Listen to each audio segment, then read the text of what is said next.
Hi everyone and welcome to Screamers. I'm Maya and I'm here in the studio as always with Honor and Jessie. This week we're going to be looking at this weekend's WSL fixtures as well as the Champions League, which is getting very exciting with 2 London clubs through to semi-finals, and of course picking our Screamers of the week, previewing the upcoming international break and checking in with the notice board. Shall we? Let's do it. Another big weekend in the WSL. Just heads up, we are recording during Chelsea West Ham. But shall we start with the early kickoff, Man U Everton? Yeah, we thought it's about time we finally addressed the Man United game. We can't avoid them forever, although I did nearly miss this game by going out for brunch. So, ooh, Jessie. Okay, I'm bougie. How dare you? I took my mother out for a very nice brunch. But yeah, go on then. Let's kick off with Man U. So before this game, Everton have never beaten Man U in the WSL. I was about to be surprised by that, but I guess that's not that surprising. Yeah, I guess Man U haven't been in the WSL for that long. Yeah, and it coincided with Everton's down patch as well, didn't it, really? Totally. But I thought Everton started off looking really good, and I was like, oh my God, it's going to be theirs. They had a goal really quickly from Katja Snoys, which was then disallowed. Whenever they have Courtney Brosnan at the back, I always think they've got a shoe in here. She's such a good goalkeeper. Oh, really? See, that's interesting. I So think whenever when I see Courtney Brosnan making saves, I think that, and then when I see Courtney Brosnan trying to pass the ball out from the back, I think, dear God.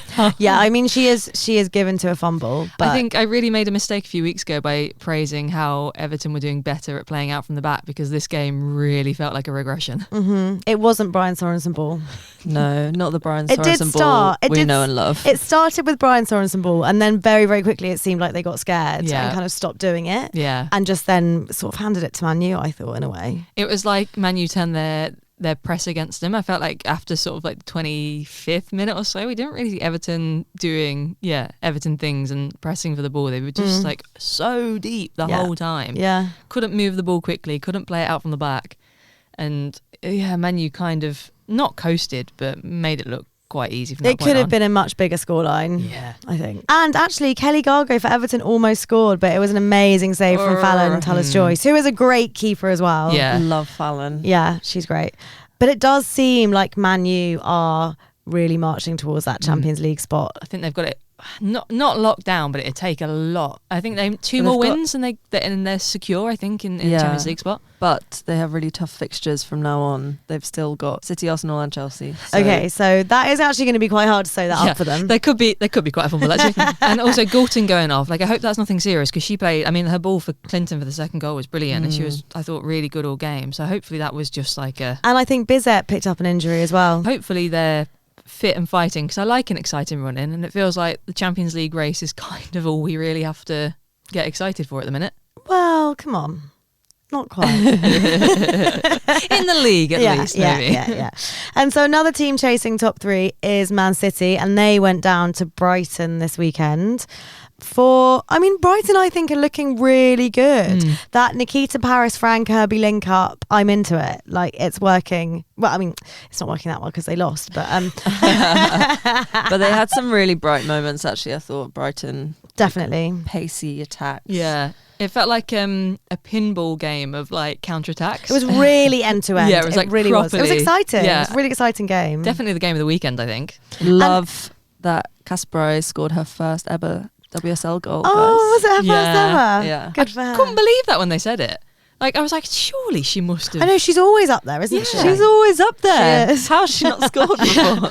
She's such a marauding fullback. It's kind of mad how much energy distance she covers. has. Yeah. To be able to get up and down as much as she does, and it was a brilliant ball from Mary Fowler. Yeah. Oh my God, pinpoint. On a side note, I'm really enjoying everybody being like, oh, injury struck Man City, which yes, they are struck by injuries, but when you can bring in to replace Lauren Hemp and Bunny Shaw, Viv Miedemar and Kerrigan, you're kind of all right. I think you're doing okay. And that game as well, after Viv Miedemar's goal, I thought it was sewn up, and then it was the most exciting injury time I think I've seen in the league so far this year. They were so close. Yeah. If Nikita Paris had managed to get to that incredible cross that Frank Kirby got into the box, that would have been beautiful. Also, just nice to see Frank Kirby play in 90 minutes. Yeah. It feels like rare. It is rare. Yeah. She's been so unlucky with injuries in her whole WSL career, really. But it feels like Brighton, they've brought in loads of new players the last 2 seasons, and it really feels like they're moving. And I'm really excited about them next season, to be honest. So that game finished 2-1 after a nail-biting last few minutes for Man City fans. All gone. Another team fighting for a Champions League place, Arsenal, were at Crystal Palace. We came in with the win, 4-0. Poor old Palace. I know. I do feel sorry for Palace. I think we all had hope for Palace, didn't we, a few weeks ago, but it does feel like maybe it's starting to tip beyond them. Yeah, and it's difficult. They've got Chelsea next week, and then West Ham, who, as we know, are amazing. Brilliant. And then Leicester City. I mean, they could get something from West Ham or Leicester City, but then they finish the season on Man City. It doesn't. I think maybe it's not going to happen. I think maybe the story's slightly been set. Also, I mean, I know it was kind of a forced change because of McCabe's suspension, but really love Nice Wonga finally getting a league start. Yeah, that was great. I mean, she's obviously been really quiet since we signed her, but came with, having been Rookie of the Year, being part of like the All-Star Gotham squad.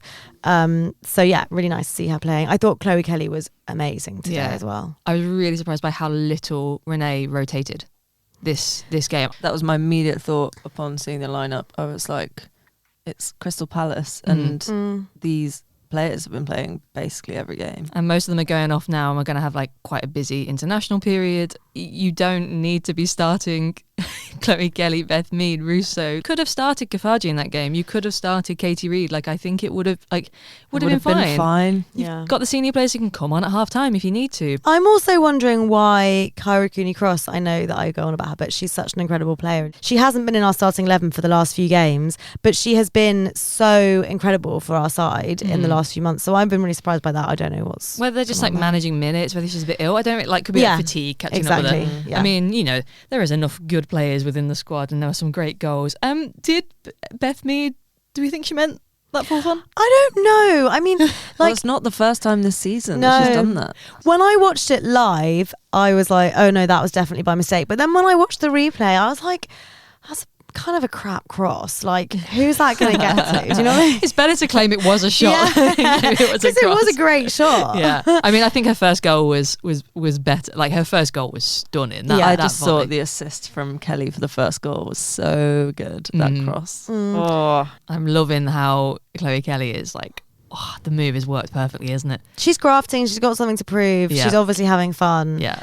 Even when she scored, or she kind of assisted that own goal, you could see that it was just like, it's all working out for her, Arsenal. She's really loving happy. life. She is, yeah. It's also really nice to see Mead scoring again because I feel like she has been off a bit this season. Yeah. She hasn't, and she's slightly coming back into her own, I think, now. Not just scoring, but hitting her 50th and 53rd WSL goals for Arsenal. Yeah. Could do with some goal scoring talent appearing for Liverpool because not a great day for us. And not a great day for Crystal Palace with Aston Villa taking the win. Yeah. So.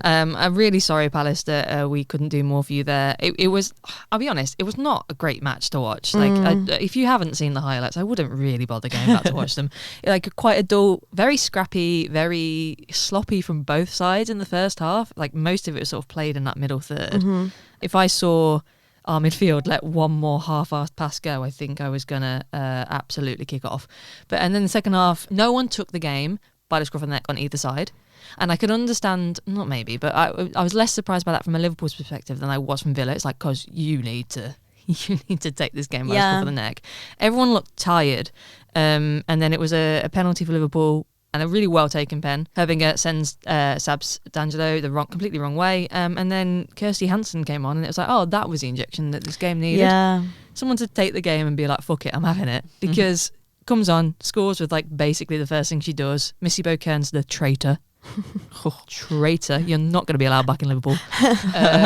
Lofts this perfect ball over the top to her. She beats 3 players with a shot from a ridiculously tight angle. Like, sometimes you just got to hold your hand and be like, yeah, right, fair enough. Yeah, it's so interesting because I think these two teams are two of the teams in the league that have kind of, on their day, can be actually quite unbeatable, but can also be absolutely crap. And then another own goal. I must admit, I'm tired of seeing us concede. And it felt almost like the perfect copy of one of the own goals that we conceded against Arsenal. They're going to have to address it because I can't keep watching us concede own goals. And then elsewhere this weekend, we had Leicester and Spurs drew 1-1 with the Speaking Spurs. of own goals. Yeah, with the Spurs own goal. And then Drew Spence levelling the result to 1-1. Yeah. And Maya was so done by her trauma from watching the first fixture of that this season that she thought, no, I'm not going to.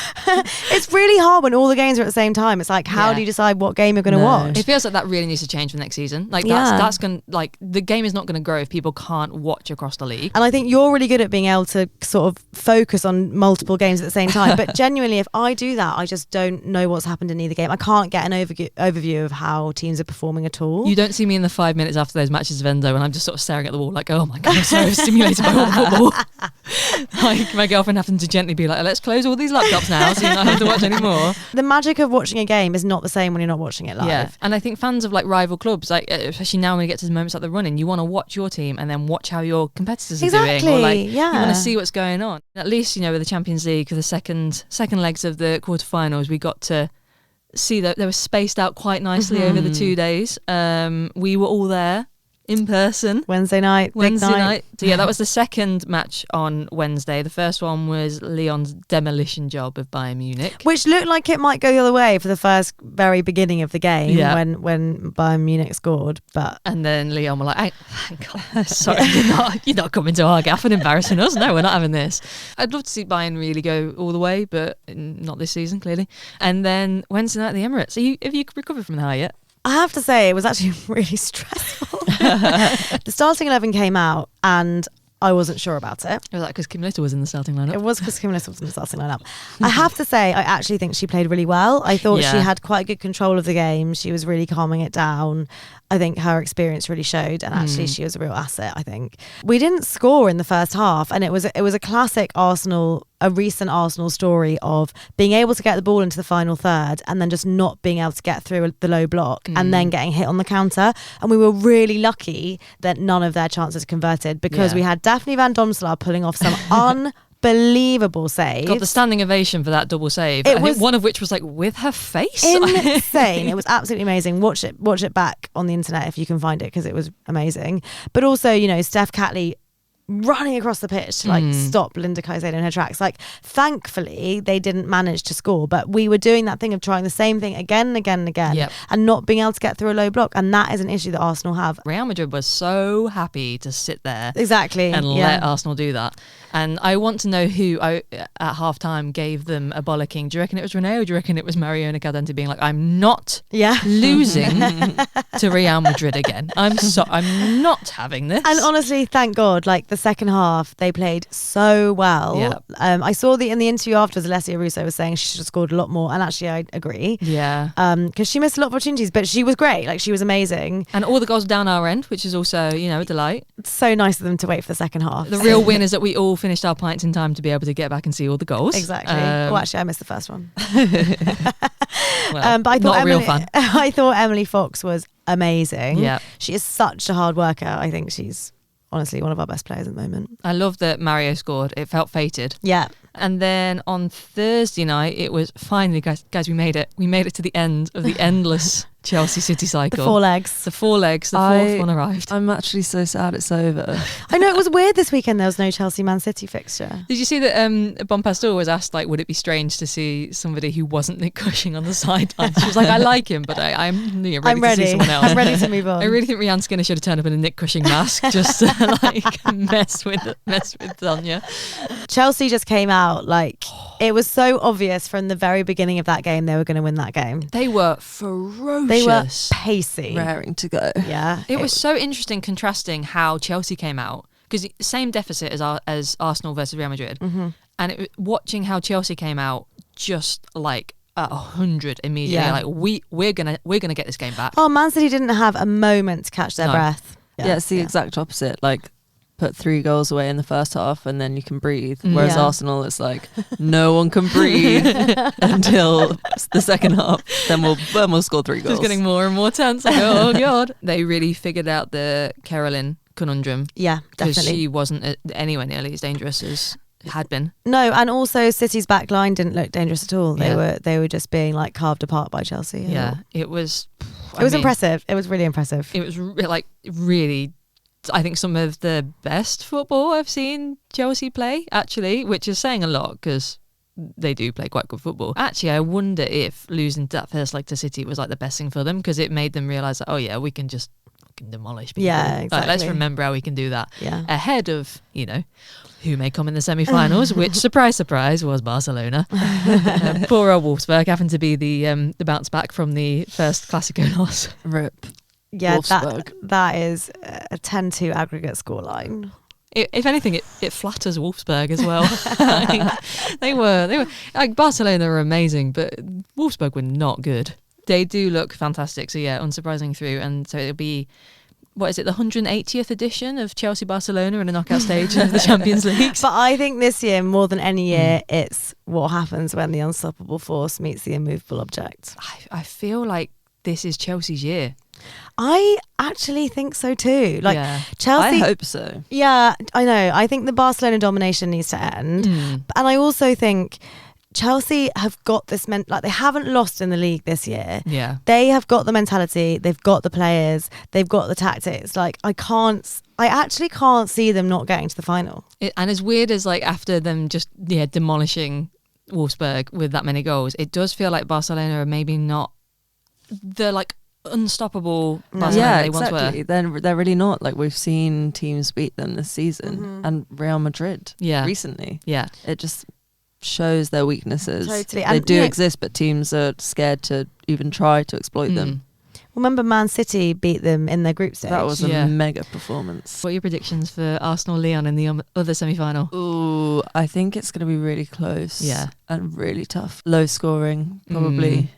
And maybe leave it right to the end. But I think for Maya, I think Arsenal will get through. Us staring at her. Yeah. I've never seen such venom in your eyes, Maya. Oh, I don't know. Yeah. I mean, obviously I back us, and it's better for us than if we were meeting Barcelona. Yeah. So again, in the same way that we got the Real Madrid draw, although that didn't look like we were certainly going through there either, it feels like Lyon's probably the best draw we could get in the semi-final. Yeah. They've got our old manager, Joe Montemuro. I always forget he's there, and then he pops up on screen. I'm like, oh yeah, Yeah. Joe's there. It is the sort of like manager web, because they've got our old manager.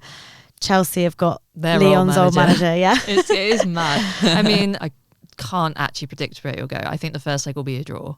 Mainly because I think the atmosphere at the Emirates on Wednesday night was fantastic. It was like a smaller crowd than obviously some league games there's been this season, but it was like everyone wants to be there for the football. Yeah. Like, it was a great crowd, and I think, and it was a record crowd for a Champions League quarterfinal. it felt like a crowd that was there to, like, it wasn't just a day out. They really cared about the football. And unfortunately, the first leg of Arsenal-Leon is at 12:30 in the afternoon on a Saturday, which I feel like you're going to get the complete opposite kind of crowd. And I'm away, so... And that's really a sign that it's not going to go well.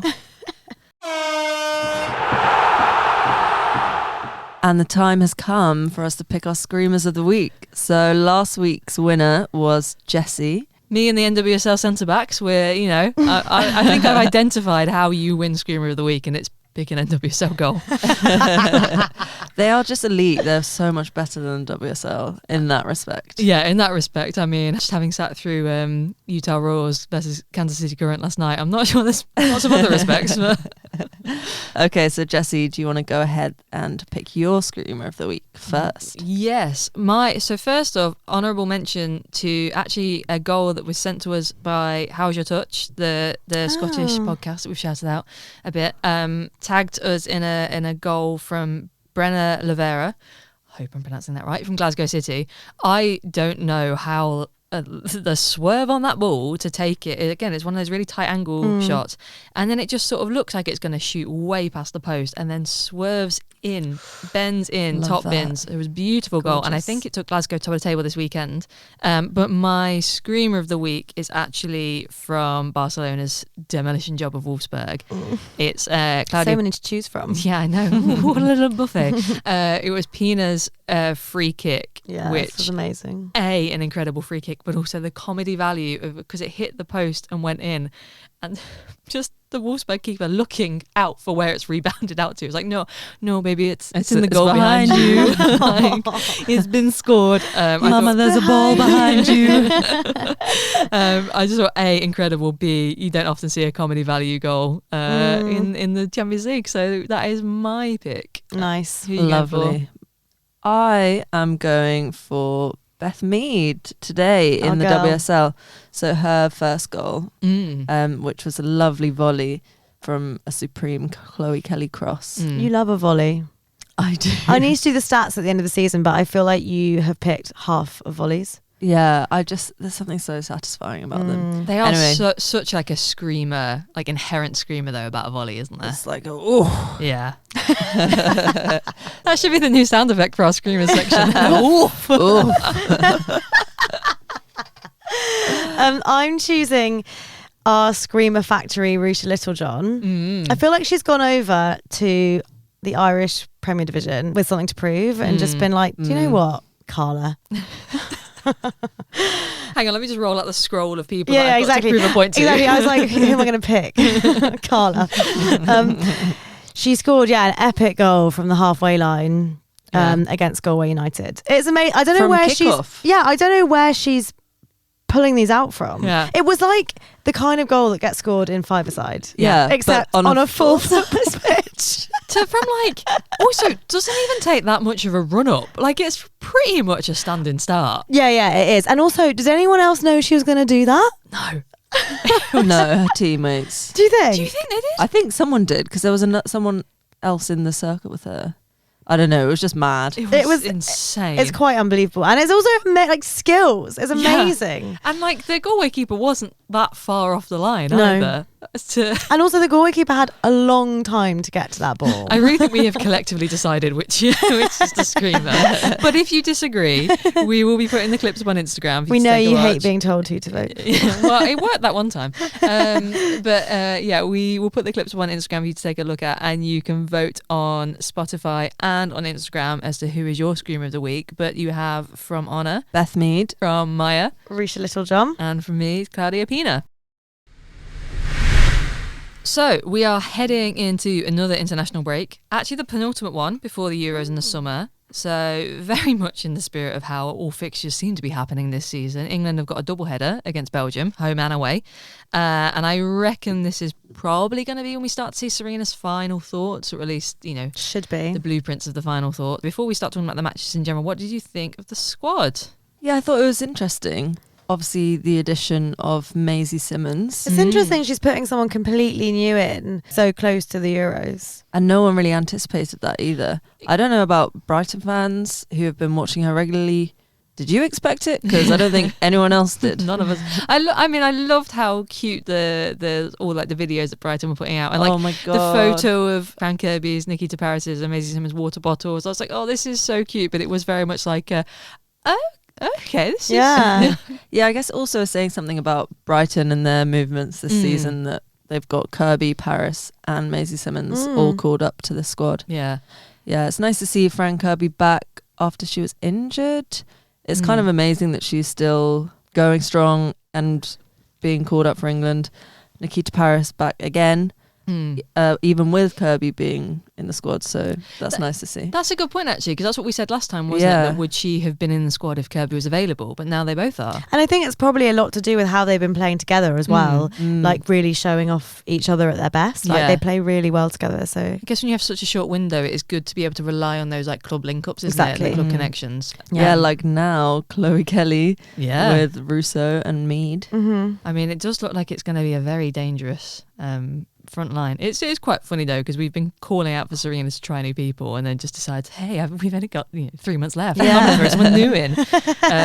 Which if she'd done, I wish she'd kind of done like whole hog and called up. Like I think there are people, maybe like Blanchard from Palace. Like there are people you could have given a bit of a look into. yeah.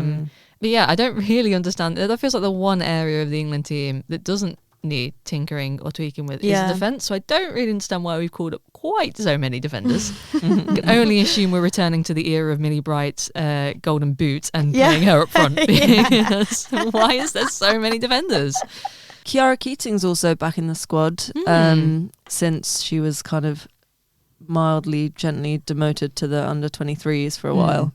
So that's good. She's obviously put in some really good performances for City. And maybe that time out of the spotlight of the Lionesses, full glare, did her a little bit of good as well. Just having some time to just get back in touch with her goalkeeping and not have to think about competing with Hannah Hampton and Mary Yeah, Earps. exactly. I think with 4 keepers called up to this squad, maybe it's kind of a like who's going to be, as well as the who's going to be number 1 Anna Morehouse, discussion, surely. is also who's going to be number 3. So between Kiara Keating and Anna Morehouse, Yeah. which one Yeah, will be interesting to see how that plays out. What are you hoping for when it comes to these 2 Belgian matches? Do you want to go out like with what the full strength starting lineup will be, or If she's committed to calling up people like Maisie Simmons, then I think let's try them. yeah, Let's not just call them up and then play the same 11. Yeah. I think that would be really pointless. I really want Aggie Beaver-Jones to get like a proper like 90 minutes under her belt. Has she had 90 minutes? I don't think she has No. she? I don't think she ever has. No, not for England. I And think she that's really deserves. crazy. I really think that's crazy. She's been so good for Chelsea this season. Give her a proper run out against, not to insult Belgium, but against a team that's maybe not throwing her in at the deep end immediately. Yeah. But like, let her have a proper crack at it, because you need to know what she's going to be like come summer. Yeah, exactly. It's like, it's not beating Macedonia 20-0, but it's not playing France or Netherlands. Yeah. So it is the perfect game really to be trying a different combination and some of these really promising players. And also, I don't think Aggie Beaver-Jones should really even be in that bracket of Promising young players. She's No. proved herself. Yeah. She's an amazing forward. Yeah. She was brilliant last season. She's been unstoppable this season. I sort of don't really understand. What she's got to do to break through. And then Wales have got a bit of a Scandi trip with Denmark and Sweden. Oh, that's going to be tough. But- Although, yeah, They looked good against Sweden last time. they did. Yeah. So I and all of the tinkering that's been going on. I do love looking at the Wales line. I was like looking back through the last Wales lineups, the last few games, and just spotting like how much Kerry Holland moves around that team. She's forward, she's left mid, she's right back for some reason. Like I love the tinkering. But I also, Rhian Wilkinson also put out a really impassioned plea of like, these are the last home games you can see the Wales team before the Euros, because their next ones are both maybe they're away. So I thought it was really cool for her to like call out like, and specifically name like players like Jess Fishlock. You won't be able to see Jess Fishlock play in a Welsh shirt forever. So come and take that opportunity while you still can. Yeah. And I'm loving the journey Wales are going on, and I agree actually. Like it will be nice to see how they're going to build on the last international break, because Rhian Wilkinson is new. Yeah. So seeing how she's going to build, it seemed really promising how she was kind of getting to know her players and working with the players. So actually you're right. Like last time out of Sweden, I don't know how much Sweden is progressing in that time. So maybe actually it will feel even more equal, or Wales will feel even stronger. I hope so. I really hope so. And Scotland as well. They've got a double header. So they've got 2 games against Germany. It's difficult for Scotland, isn't it? Because they're not working towards the tournament in the summer. So I guess what they're working on is a bit more long term. But to be able to have 2 games in quick succession against the same opponent is probably better in that respect then, because you can see how you can move from one game to the other. And Scotland do actually have some really good players. It's kind of a bit like, okay, not quite, but it's kind of a bit like a Norway thing of how they have some great players, but it's never quite come together for them as a nation. Yeah. But maybe because they don't have the stress and pressure of the Euros, they can take that off themselves, and maybe that will kind of, playing a team like Germany, that is a really good matchup. Yeah. But one that they shouldn't be getting totally thrashed in if you look at their squad. They've got like Caroline Weir and Erin Cuthbert and Kirsty Hansen. So, it's not like they're devoid of amazing players. It's just they haven't historically or recently internationally been that strong. Northern Ireland have got a double header against Romania. Again, I guess that's quite good to be able to test where they're going. Outside of the Nations League, though, the other one that I'm really excited about is a double header of friendlies between the USA and Brazil. That'll be good. That'll be Rerun really of the good. Olympics. Yeah, just to see what Emma Hayes is cooking against Brazil. Yeah. And I feel like Brazil are kind of building a bit more of a stable team as well. Like after their success in the Olympics, they seem to be heading in a good direction. Yeah. Guys, What's the Chelsea score? and West Ham drew. Seriously? 2-2. Yeah. Oh my God! Look at that face. Oh my God. That's crazy. That's mad. Who I scored the know. second? Martinez Oh again. shit! So wait, what does the 91st league look minute. like? Hang on. So also actually for you, Chelsea Yeah, need to that's like amazing draw for 1 me. and lose 2 Oh, if you win all of your games, basically. okay. So it's still So- achievable, yeah. It's still possible if Chelsea lose 2 more games. Imagine that. Imagine if Liverpool beat Chelsea on the last day of the season. That means you win the league. Oh, Jessie, don't even say it. I can't imagine it. It's been so long since we won the league that I actually can't remember what it's just like normal to me that Chelsea win the league now. Shall we check in with the Woso Community Noticeboard, guys? Yeah. So each week we have a look at the latest big news in the world of women's football. So what have you guys got for me this week? One thing I wanted to shout out, and probably could have done it in the international section to be honest, was Cornelia Cabox from Liverpool got her first call up, but it was so cute because they like announced it in training, and so all of the squad just sort of run over and grab her in the biggest hug while she's crying, and it's it's so cute. That's she's so such cute. a baby. She's like 22, 23. I was so happy for her to get the call up, and also I thought that was really, really cute. Yeah, That is adorable. it's I really hope she nice does to do. well now for Sweden. Yeah, not against Wales. Just No. But go batter whoever else they're playing. That'd be great. But yeah, I hope she gets a look in because I think she's a really exciting young player. So that was lovely. It's no surprise probably to you guys that the thing I'm bringing to the notice board is Arsenal's new dating show. No, I knew this was going to get a mention. I saw a message in our inbox being like, can you guys send Honor on this? And I was like, no. Why not? Honor? Just because I'm single doesn't mean I'm going to go on an Arsenal. Date an Arsenal fan. I wouldn't stoop that low, guys. Well, hey, listen.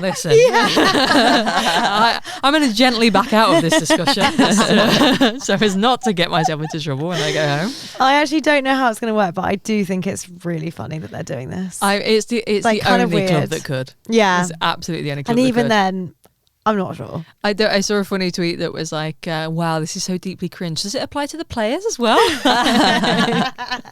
And it was one from the men's side, but somebody saying, like, I think you have to fill out like what your type is, what your age is, and they just basically fill out all of William Saliba's statistics. I just need them to release more details. Yeah, same. It's so funny. Keep locked in because we will bring the details as they drop. I feel like, do you reckon we could get like a WSL dating show off the ground?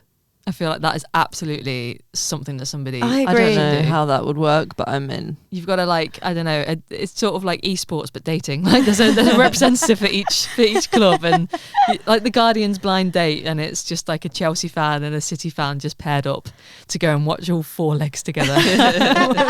Oh, we missed our moment. Damn it! Next season. So my news is there's a new podcast episode out from Miriam Walker-Khan on her Real Talk podcast. She did a really cool episode with Anita Sante, her partner Beth, cool. Katrina Gorry, and LGBT mummies about being how lesbian couples have babies. Wow. Cool. So talking about topics like where do you find sperm donors? Can you exchange sperm if your favourite donor comes back in stock? Are there many black and brown sperm donors? And what happens when you get your eggs extracted? So yeah, really interesting kind of deep dive into this topic, and I would suggest everyone gives it a listen. So interesting, but I am really caught on the idea of when the sperm comes back in stock. Yeah, exactly. You have to listen and Get find it while out. it's hot, Yeah. Jessie. My last one is a little announcement, but just for you to do privately. I was going to put it on the Arsenal group chat, but then I was like, it needs to be said in person, I think. So. Yeah. I'm just excited. I'm the one filming the dating show. So as you both know, I've always had a soft spot for Chelsea, especially since I was filming with them last season. Yes. And recently I've been genuinely thinking about that, like, women's football like doesn't need to be as tribal as we make it, and like, because men, I know you probably disagree with me, but Are you about to come out as a Chelsea fan? well, I'm about to come out as a fan of both. Arsenal. Oh my. What? So what the fuck? I think they're so good. Honestly, I've been so stressed to tell you because it's so, obviously There's it's no not- judgment here. I'm just shocked. I'm dumbfounded. Is this for real? It's an April Fool. Oh! It's tomorrow. Fucker. You absolute fucker. Oh my god, you had me. Can I just say you two are both really accepting? You were both just like completely lost. I was like, okay. All right. Are you about Okay, to so actually this felt is like I was going in coming the out? podcast, right? So Just- the private news is actually going in Just the podcast. so you know, it felt like I was coming out. I felt like you were coming out. I genuinely felt like you were coming out, and then Honor and I were gonna have to go away and like read some pamphlets about how to parent your turncoat friend. I was just thinking of the purples. I was like, oh no, she was inspired by the purple. I did it well. Yeah, that was brilliant. On a more heartfelt note, because while this is coming out on April Fool's Day, we're recording it on Mother's Day. So a shout out to the Screamers mums. To our mums. Big up Screamers mums. Our core audience who are full of lovely feedback and, you know, encouraging words. And bless my mum, her Instagram feed is just taken over by women's football content now. So, but shout out to the Screamers mums. Yeah. That's all we've got time for on Screamers this week, but come back next Tuesday when we'll be seeing how England have fared against Belgium and creating some fantasy 11s. But until then, follow us on Instagram, TikTok, all the socials at @screamers_pod, or you can get in touch with us at screamerspod@gmail.com. And follow us on Spotify, Apple Podcast, or wherever you get your podcast to be the first to know when a new episode drops. And if you can, please rate and review the pod wherever you listen to help new listeners find us. Bye. Bye.